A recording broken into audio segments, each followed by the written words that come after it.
The Kwame Nkrumah University of Science and Technology has been shut down indefinitely after protests by students against the school authorities turned violent. Now, all students have also been directed to leave campus by 12 noon tomorrow. This directive is, however, not applicable to foreign students. The Ashanti Regional Minister, Simon Osei Mensah, who is the chairman of the Regional Security Council, RECSEC, made the announcement after meeting with management of the school and touring the campus to assess the damage caused during the demonstration. Having seen all these things, the Regional Security Council decided to meet with the Vice Chancellor and his team. Now we've taken a decision, considering the extent of damage and destruction to most of the security gadgets on campus. It will be very risky for us to have the students to be here continuously. Because of that, the decision that has been taken by the Regional Security Council is that today, from 6 p.m. to 6 a.m. tomorrow morning, we've imposed a curfew on campus. So how did we get to this point? Our reporter in the Ashanti region, Hafiz Tijani, captured the development as it unfolded today.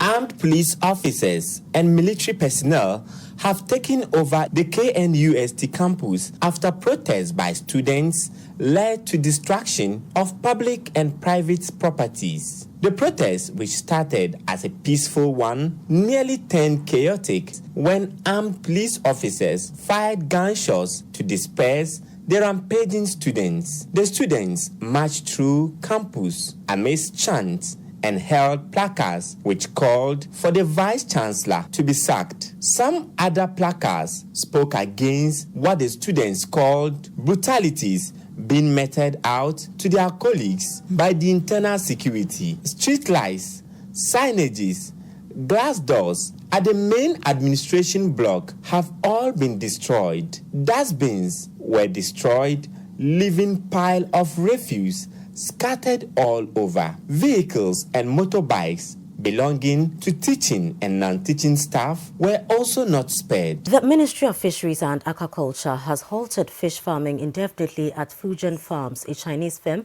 at Isuchari in the Shaius district. This follows an incident of fish killings that has affected over 40 tons of tilapia at the farm, which have been destroyed. It is still unclear what led to the fishes dying, but a Ghana Standards Authority report cited by City News on the matter ruled out poisoning, drugs and chemicals as the cause. City News' Kojajiman visited Isuchari again and now reports. The farm has also been placed under quarantine. This means no fish go in or out. Authorities are doing this to prevent eventuality. One of them is the Fisheries Commission. The commission started its investigations into the cause of the deaths of tilapia stock on Friday. However, today's visit was to take more water, fish and feed samples from the farm. In the interim, the Ministry of Fisheries and Aquaculture and the Fisheries Commission have asked the farm to halt all operations until further notice. For now, we have asked them that they should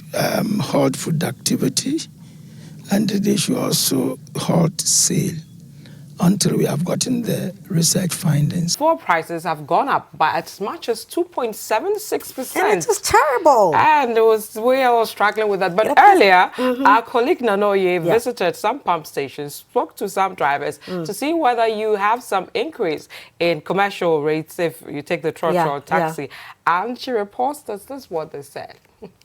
A visit to fuel stations belonging to major oil marketing companies, including Goil, Shell, and Total, revealed that all three companies have the same prices. The three are now selling diesel for 5 cedis 21 pesos and petrol for 5 cedis 21 pesos. Glory Oil, which is not a major player, is also selling diesel and petrol for 5 cedis 21 pesos.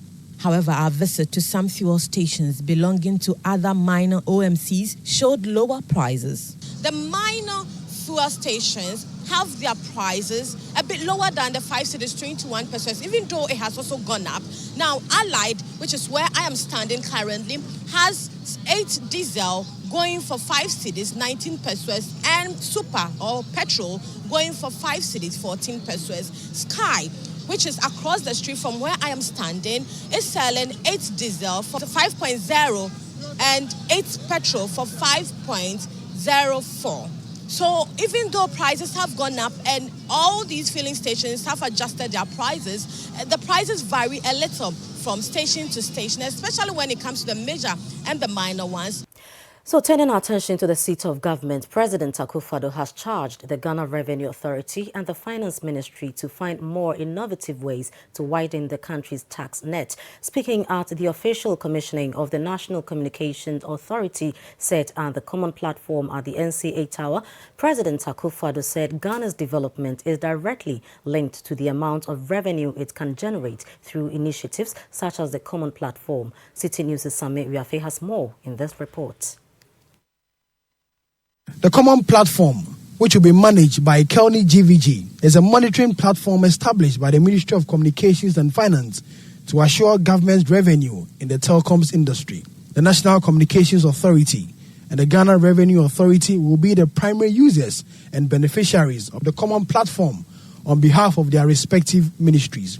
The main functions of the Common Platform will be traffic monitoring, revenue assurance, mobile money monitoring, and fraud management. Launching the platform, President Akufo-Addo says it's about time the country benefited from such initiative. Ladies and gentlemen, government has spent the last 21 months of its stay in office implementing a number of initiatives aimed at driving our digitization agenda.